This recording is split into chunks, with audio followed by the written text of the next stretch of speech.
I'm Keith Olbermann, and this is The Resistance.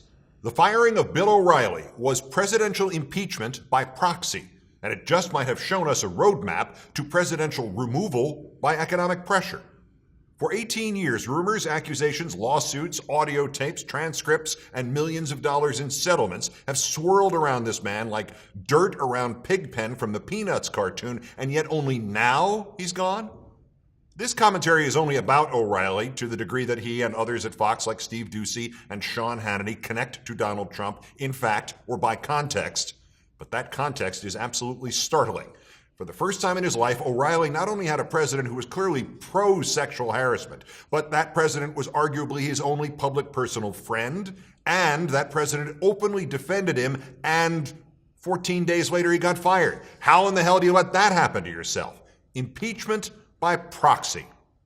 It has been noted a million times that Trump was elected in large part by the rage of pent-up frustration suddenly released at the ballot box. I have argued that there is a second wave of pent-up frustration, far stronger, far more righteous than the first, which was summoned by the thwarting of the ballot box. The Tax Day March, the March for Science, and 1,000 other outlets of protest against this corrupt vulgarian in the White House, including this one, are all good and vital in their way, but not one of them can directly remove Trump earlier than 2020. And yet we should have seen this coming with the Women's March. That organic anger against Trump and every other pig like him was transcendent, and it did not dissipate just because of the reality that the only thing that can cost President Pussygrabber his job will have to be something besides his particular venal brand of misogyny and alleged abuse towards women. But Trump's mirror image, the bloated, slow-moving troglodyte playing grab ass from behind a desk on 6th Avenue in New York every night, the bulletproof money-making machine who turned out to be at the whim of advertisers who are themselves at the whim of customers, all that was needed was one focus of the anti-Trump protest, one originally grassroots, loosely organized boycott, and one last spark over the pile of harassment tinder O'Reilly's been carefully assembling nearly since Fox News began. And it all conflagrated the day the New York Times calculated that the full known price in settlements to women harassed by O'Reilly had hit $13 million. That was on April 1st. Also on April 1st, it was reported Fox had renewed O'Reilly's contract. On April 3rd, O'Reilly's lawyers threatened lawsuits. On April 5th, the president said O'Reilly did nothing wrong. On April 18th, O'Reilly was emailing his lawyers he wasn't going to take much more of this from Fox. On April 19th, he was fired. And on April 24th, somebody else would have a show at 8 Eastern on Fox News for the first time since O'Reilly replaced the original host in that slot, Catherine Cryer, in early 1997. 3 weeks and 2 days, and he was gone. And he was gone because women and men, fed up not merely with the continuing issue of misogyny and harassment and punishment of women in this country, and in our workplaces, and in our schools, and in our legislatures, and in the hierarchy of our political structure, but now correctly also enraged that all of these nauseating forces had a new champion, a president of sleaze in the White House, redirected their anger and cut off Bill O'Reilly's economic balls in 23 days, in large part because they couldn't cut off Donald Trump's economic balls. It will be fascinating to see what the Trump crowd thinks of the new landscape in that fantasy land of Fox News, in which not only is there no O'Reilly, but in which O'Reilly, personal friend of Trump, was removed by Fox News.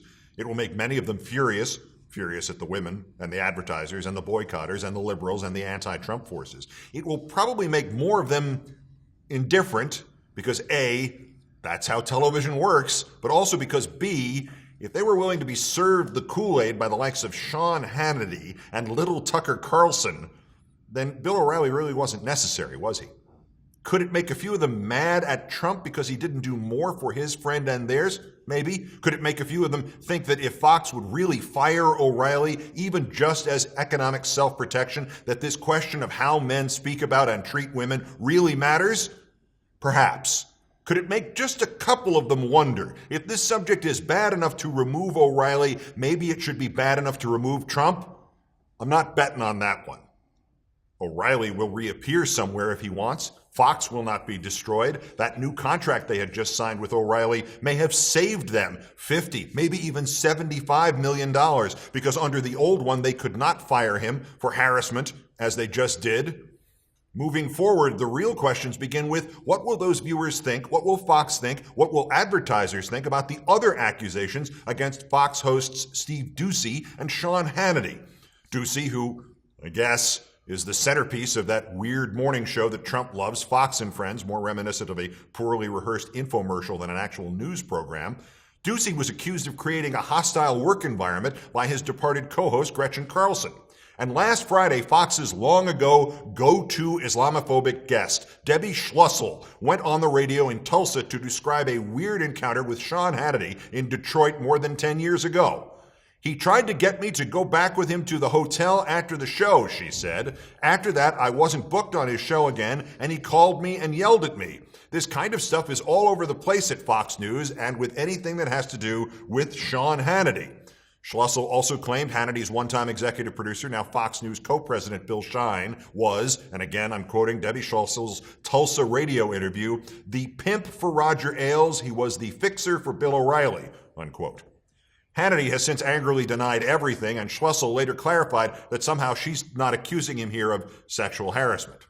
So, what matters now is how, in cloudier circumstances, how Fox treats these stories and whether the boycott machine that proved so effective against O'Reilly can now be turned against Doocy or Hannity or both. But lurking behind all of this, particularly if Doocy or Hannity meet any kind of fate similar to that of O'Reilly's, is a phenomenon the political effectiveness of which cannot yet be assessed.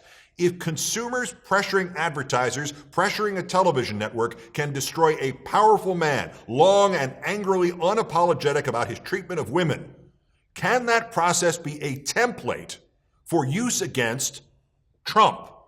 Is there enough consumer-based pressure in this country, not truly political, but essentially just economic, to hamstring Trump's businesses, or in the best case scenario, to force him to resign the presidency? The man has never had a coherent thought in his head except about how to make money and how to take it from others. What if the money could be taken from him? What if a boycott that powerful could be summoned? Could you starve every business that deals with Trump?